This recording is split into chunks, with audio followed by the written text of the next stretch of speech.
Oh itu, lo kepikiran nggak sih kalau kita pilih Android spesifik Samsung dulu deh, main aman dulu deh ya kan? Kalau kita pilih Samsung yang second tuh ternyata banyak varian-varian yang worth it-an, lebih worth it daripada beli iPhone yang second yang beredar di pasaran saat ini. Tapi balik lagi ya sesuai kebutuhan. Kalau seandainya kebutuhan lu cocoknya pakai iPhone, apapun Android ya, semurah apapun Android ya, setinggi apapun, segahar apapun spek Android itu kurang worth it buat lo. Ini lebih cocok buat orang yang nggak tergantung sama ekosistemnya. Oke, di sini gue mulai dari perbandingan desain dulu deh. Kalau desain itu jelas ya, mutlak. Kalau lu pengen ukuran yang gede-gede, Android itu lebih menjamin. Misalnya segede-gede varian plusnya kayak 7 plus gede, 8 plus gede. Lebih gede punya gue sih. Keras, panjang, tahan lama. Nggak, maksud gue lebih gede tuh varian Android. Varian Android tuh bejibun. Lu mau yang layar sekian inch, hampir segede tablet ya kan. Hampir bisa jadi talenan. Itu ada. Tapi kita spesifik ke Samsung dulu deh. Di budget sama-sama sejutaan, gue kalau pilih si Samsung A50 dapat layar yang lebih gede, body lebih besar ketimbang iPhone yang harganya sama yang serupa ya, apalagi kalau bukan iPhone 7 dengan layar ukuran 4,7 inch. Mungkin bagi sebagian orang ini adalah layar yang terkompak yang enak pada saat ini. Gue setuju dan tapi coba pikir lagi deh. Kalau dibandingkan sama Android yang harganya sama iPhone secondan ini, lu bakal dapat layar yang lebih besar dan lu bakal bisa ngelakuin lebih banyak hal dengan layar yang lebih besar di sebuah handphone Android. Tapi tunggu dulu. Nggak hanya layarnya aja yang gede ya Android itu. Lu kalau pilih Samsung atau apalah, tapi kita spesifik Samsung dulu deh. Kalau kita pilih Samsung ini, lu bisa pilih yang varian layarnya udah AMOLED punya. AMOLED-AMOLEDan, fix no debat. Sedangkan kalau pilih iPhone, lu masih pakai layar IPS panel yang dimana kalau lu mau yang layar OLED-OLEDan, lu harus keluar duit 3 juta, 4 jutaan kurang. Ya, untuk beli sebuah layar OLED sebuah iPhone, ya minimal iPhone X. Karena kalau di bawah itu, ya lu nggak bakal bisa deh modal sejutaan dapat layar OLED. Itu pun kalau lu beli iPhone X, ya kan, XS, mayoritas rata-rata yang kondisi second rata-rata LCD udah gantian dan bukan OLED lagi.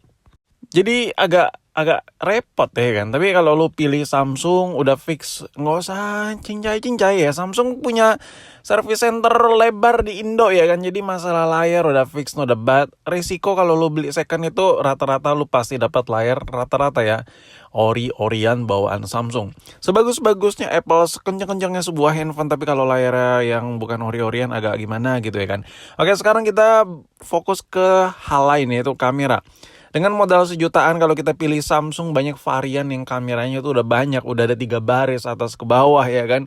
Ada lensa yang normal, ada lensa lebar, dan lu bisa lihat sendiri. Sedangkan kalau kita pilih iPhone di budget sejutaan, fix no debat udah pasti ya kameranya cuma sebiji. Kalau lu mau ambil yang varian plus 7 plus, ya kalau harga sejutaan kayaknya agak ada minusnya sedikit-sedikit ya, kayak batangan atau mungkin apalah ya, pasti biar harganya murah. Nah kalau pilih iPhone, yang gue the bestin cuman video recording ya. Kalau lu pemuja video recording ya, lu apa-apa harus ngerekam yang bagus, perfecto banget. Saran gue ya udah iPhone, no debat, nggak bisa disenggol-senggol pisan cuy. Kenapa? Karena videonya masih sangat stabil. Ya iPhone 7, iPhone 6s, semua rata-rata yang kita pakai kalau ngerekam iPhone itu videonya stabil. Cuman untuk sartuasinya itu bisa diedit lagi sih. Cuman kalau lu pilih Android, fiturnya bejibun boy, bejibun parah. Kalau masalah video recording gimana bang? Video recording itu lu harus obrak-abrik lagi biar hasilnya itu lebih maksimal. Tapi untuk masalah fitur gila parah nih, banyak banget. Kalau lu tanya ke gue secara pribadi, gue kalau buat ngerekam minimal ya iPhone 8, iPhone XR lah. Kalau mau perfecto banget ya. Kalau belum bisa ya nabung dulu ya kan. Kumpul sedikit lah duit kita. Tapi kalau buat HP kedua, handphone Android kayak Samsung ini berguna banget. Kameranya ada lensa lebar, fiturnya banyak, ada pilihan mode-modenya, bisa diobrak-abrik lagi ya kan. ada beauty-beautynya buat selfie dan lain-lain. Nah, dari sisi fitur itu lebih mendominasi untuk kebutuhan harian yang ada di Samsung. That's why kenapa rasa gue ya dengan Samsung ini aja kayaknya udah bisa buat ngalahin semua yang ada di Apple dah. Kalau lu nanya masalah harga ke harga ya. Tapi kalau dibandingin device to device nggak masuk boy. Apple tuh nggak bisa dibandingin apalagi sama Android murah pula. Yang gue bandingin sini harganya ya. Lu modal sejuta dapat apa di iPhone, dapat apa di Android ya kan. Sekarang ngomongin build quality-nya.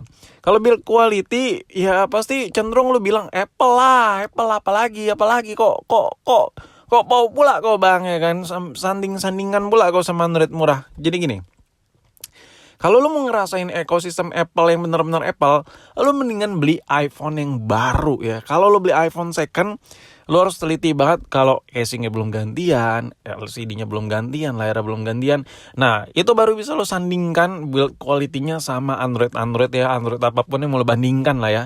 Tapi kalau lu beli iPhone yang second, yang udah tua, yang lu nggak tahu LCD-nya udah pernah ganti atau belum, casing udah pernah ganti apa belum, tetap aja seburuk-buruknya build quality sebuah HP Android, tetap HP Android itu lebih bagus build quality-nya ketimbang iPhone yang udah pernah diganti-ganti. Jadi menurut gue kalau dari sisi pemakaian daily udah fix not a bad ya, gue lebih pilih Samsung sih ketimbang iPhone. Ini kalau lu nanya ke gue secara personal ya.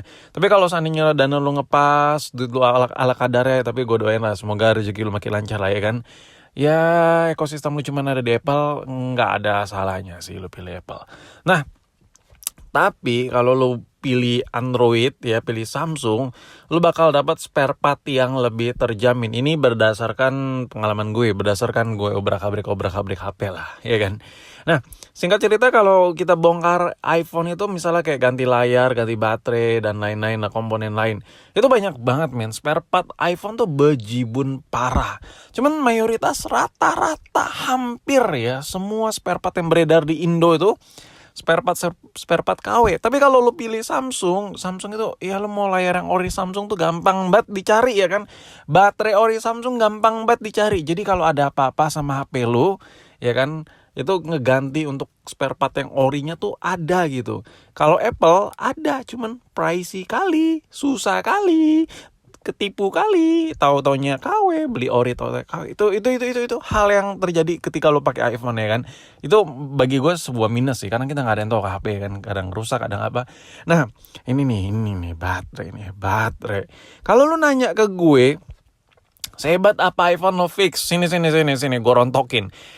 Dengan baterai yang gede di sebuah HP Samsung. Nih ya, sefull-fullnya baterai iPhone ini ya bisa gua pur lah pakai HP Samsung A50 ini secuil lah, nggak nyampe setengah, nggak usah 50% lah buat ngalahin persentase baterai full iPhone ini. Kenapa? Bukan iPhone-nya, bukan baterai iPhone yang kecil. Tapi emang ya rata-rata baterai iPhone yang kalau udah diganti yang KW dong ya kan, ya nggak sih? Jadi ya lu nggak bisa nyaranin build quality sesuai Apple ya kan, nggak bisa sesuai spek Apple. Oke, sekarang yang paling the bestnya, kalau lu pilih Samsung kayak Samsung A50 ini dengan harga dengan budget yang sama dengan iPhone 7, lu bisa pilih dengan varian RAM 6GB. Tapi apakah dengan si iPhone 7? Ayo. Jadi kalau untuk urusan daily menurut gue lu salah satu pengguna aplikasi yang banyak, data lu banyak, udahlah lu pilih Android, lu pilih Samsungan kayak gini, internalnya memorinya bisa ditambah, bisa di-expand, udah gitu memori internalnya juga gede, RAM-nya juga gede. Jadi untuk penggunaan daily buat lu yang enggak terikat dengan ekosistem Apple menurut gue pas banget. Nah, kekurangan iPhone berikutnya dengan harga yang sama, lu masih belum bisa fast charging. Jadi lu masih stay di zaman batu di mana lu masih pakai charger 5 watt. Jadi kalau baterai lu 50% misalnya lu pakai sekian kan emangnya kecil tuh. Toto ngedrop sisa 20%. Nah, lu mau ke 50%-an lagi, itu ngecas lama parah, udah baterai kecil ngecasnya lama. Sedangkan kalau pilih Samsung ya, baterainya gede, kalau habis ngecasnya cepat karena udah support fast charging dan lu bisa pakai adaptor yang gede-gede segede gaban yang kayak lagi gue pegang ini. Tapi tidak berlaku untuk sebuah iPhone 7 ya. Jadi menurut gue dengan budget yang sama ya, kalau lu berasa ya, tapi kan kalau lu belum ngerasain ekosistem Apple dan lu masih ya, Bang, tapi kan ekosistem Apple bla bla bla. Apple beda lah, Bang. Enggak bisa dibandingin lah bla bla bla bla bla bla, bacot banget ya kan. Itu nggak berlaku men. Dengan semua yang lo dapat itu sebenarnya itu nggak terlalu worth it ya. Karena perlu digarisbawahi juga, sebagus-bagusnya produk Apple, kalau yang udah second, kalau yang komponen udah diganti, ya gua lebih nyaranin lo lebih prefer ke Android aja yang siap pakai, yang jelas, yang after sales-nya jelas untuk second-secondan, biar untuk pemakaian jangka panjang jauh lebih enak.